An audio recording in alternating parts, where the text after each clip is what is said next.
Hello, this is Sabir and welcome back to the next lecture. Today in this lecture, we're going to talk about the layers, that what are layers and how we're going to modify it and how we can use it. So what is the concept of layers? What are layers? You see here, there are many things in this layer type. The summer board, the shadow, the text and background.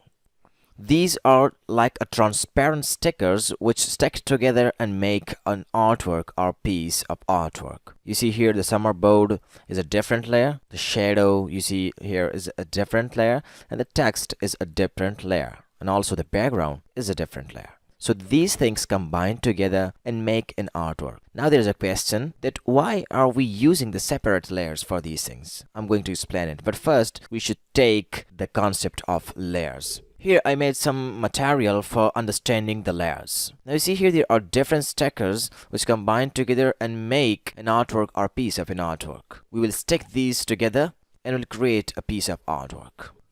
Simple, easy and understandable. Now I'm going to explain it more. Here I have a background layer, I've selected it and I'm going to paint on this layer, but you see that I'm painting on the board but it not affect these elements because of layers. This layer is above the background, so that's why when I'm painting on background it will not affect the board, but if I paint on board it will be get affected. You see here. Now how we can work with layers? The first thing is that how we can identify the layer on our canvas.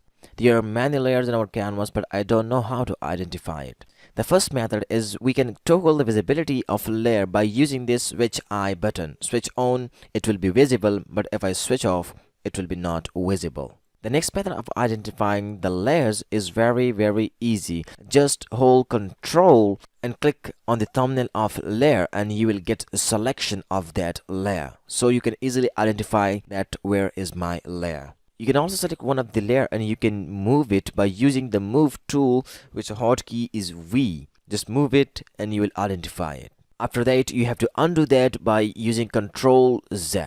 So you can easily identify the layers. If I'm working on a project and I want to customize my layers, so how I can do it? It's very easy. You can just rename your layers and you will easily know which layer is where and which layer is which one. Let's suppose I'm going to rename this layer. Simply double click on the name of the layer and you can easily rename your layers.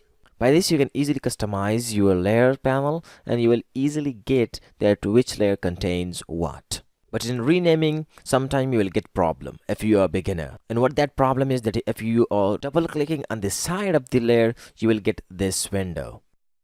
Double click on the name and you will not get that window. Let's talk about the thumbnail size of layers. When you right click on the empty area of layer panel, you will get something like this. Here or the thumbnail size.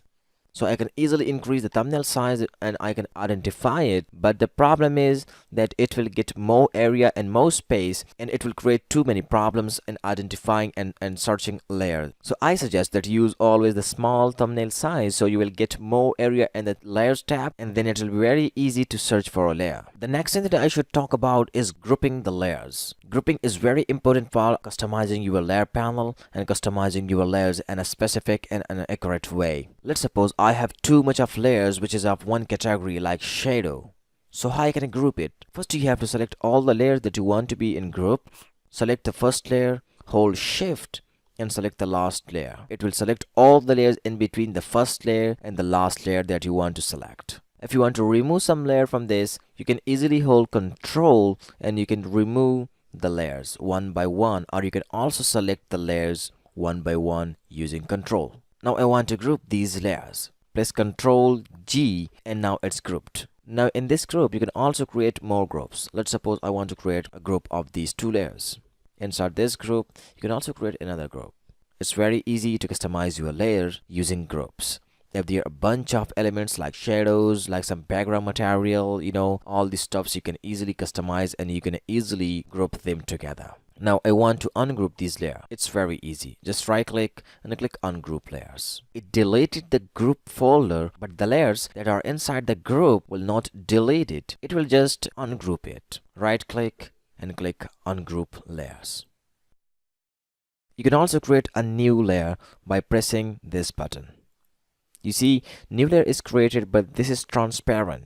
Now you can do everything you want with this layer. You can create some solid colors and everything that you want in your design. For deleting the layers, you can use the backspace or delete button, which is in your keyboard. The last thing, which is very important concept in layers, is ordering. The ordering of layer is very important. What is ordering? The text layer is above on the burn layer is above on the summer board, and the summer board is above on the background. This is ordering. If I move this background layer to the top of the all layers, everything hides out because this layer contain the pixels and it is not transparent. It's not hide out, but it's in, it's in the background of this background layer. Let me explain it more. You see, in this order, I stick 3 stickers together and created a piece of artwork. If this layer is in front of this layer, it means that it will be in the top of this layer. If I move this layer below the board, you see it will go to the back of that board. Now it's behind the board. But if it is above the board, now it's on the top of that board. So the same concept here. If this background layer is at the last, everything will be on the top of this background layer. But if this background layer is on the top, then it hides out all the material because this background layer is on the top. So ordering is very, very important. If there is no ordering in your layers, everything will be messy and you will not get your result that you want. So these are layers and we will go through it in the whole course and we will use it again and again and you will practice it too much. I hope you enjoyed this video. This is Sabir and I will see you in the next lecture.